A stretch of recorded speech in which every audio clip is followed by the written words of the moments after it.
मित्रांनो, आज आपण बायसेक्शन मेथड शिकणार आहोत. बायसेक्शन मेथड म्हणजेच काय? आपण जेव्हा पॉलिनॉमलचा जो रूट काढतो त्याला बायसेक्शन मेथड आपण त्यासाठी वापरू शकतो. त्यासाठी आपल्याला एक फॉर्म्युला दिला आहे, तो म्हणजे x = a + b/2. तर ह्यामध्ये a काय आहे आणि b काय आहे? हे a आणि b एक व्हॅल्यू आहे, ते आपण इनिशियल व्हॅल्यू घेतो. तर a कधी तर पॉझिटिव्ह असू शकतो किंवा आणि b निगेटिव्ह असू शकतो, किंवा जेव्हा a निगेटिव्ह असेल तेव्हा b पॉझिटिव्ह हवा.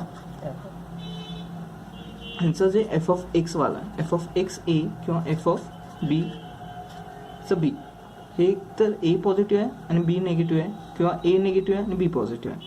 तर हा सिंपल फॉर्म्युला. आता आपण एक क्वेश्चन सॉल्व्ह करूया. तर मी तो ऑलरेडी एक क्वेश्चन सॉल्व्ह घेतला होता आणि ऑलरेडी सॉल्व्ह केला आहे. तर तो कसा आहे, क्वेश्चन कसा आहे आपला, f(x) = x³ - 4x - 9. तर ह्यासाठी आपला हा क्वेश्चन सॉल्व्ह करायला आपल्याला एक टेबल हवा आहे. तो टेबल कसा आहे, इटरेशन नंबर पहिला कॉलममध्ये, मग a जो आपण इनिशियल घेणार आहे, मग त्याचा f(a), मग b, मग त्याचा f(b), मग x जो आपण त्या फॉर्म्युलाने काढणार आहे, जो आहे a + b/2, मग त्याचा f(x) आपल्याला असं मिळेल. तर मी एकदा इथं लिहून ठेवतो तो फॉर्म्युला, म्हणजे x = a + b/2. हा असा आपण हा x काढणार आहे. तर मी जेव्हा पहिला इनिशियल जे a व्हॅल्यू घेतली होती, तर ते आहे आपलं 2.5. त्यानं मला f(a) मिळालं निगेटिव्ह. मग मी b घेतलं 3, त्यानं मला मिळालं पॉझिटिव्ह. तर एक निगेटिव्ह आणि पॉझिटिव्ह व्हॅल्यू मिळालं, तर मी बरोबर चाललो आहे. तर त्यावरून मी x काढला. x म्हणजे काय, हे a प्लस हे b/2 मला मिळालं 2.75. मग आपण त्यातून f(x) काढलं, ह्यामध्ये घालून मला मिळालं हे 0.796. आता हे 0.796 जे आहे मला मिळाले पॉझिटिव्ह. आता हे मी पॉझिटिव्ह आलं, पॉझिटिव्ह सोबत रिप्लेस करणार आहे.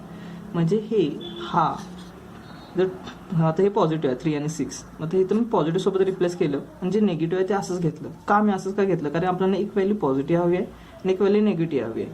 त्यामुळे मी पॉझिटिव्हला पॉझिटिव्ह सोबत रिप्लेस केलं. आता हे तर जर बघितला तर इथं मी a + b, इथं मला निगेटिव्ह मिळालं f(x) x काढून.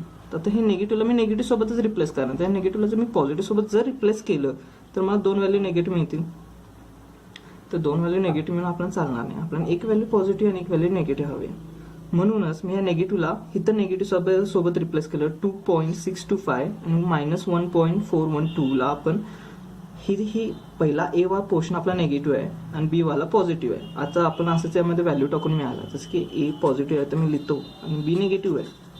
तर हे जे निगेटिव्ह व्हॅल्यू आहे ते मी a मध्ये, आपलं निगेटिव्ह व्हॅल्यू ते मी b मध्ये पुट करतो, a मध्ये पुट करतो. सॉरी, a आपलं निगेटिव्ह आहे आणि b वाला पॉझिटिव्ह आहे. तर a मी निगेटिव्ह मध्ये पुट करतो 2.65 -1.412 निगेटिव्हला केलं.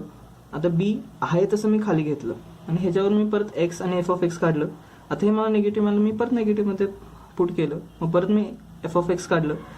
मी हे f(x) कुठंपर्यंत काढणार आहे, जोपर्यंत मला x आणि f(x) सेम मिळत नाही. आता मला इथं 2.706 आणि 2.706 सेम मिळाले 7th आणि 8th इटरेशनला. म्हणजे हाच आपला 2.706 आन्सर आहे. थँक्यू.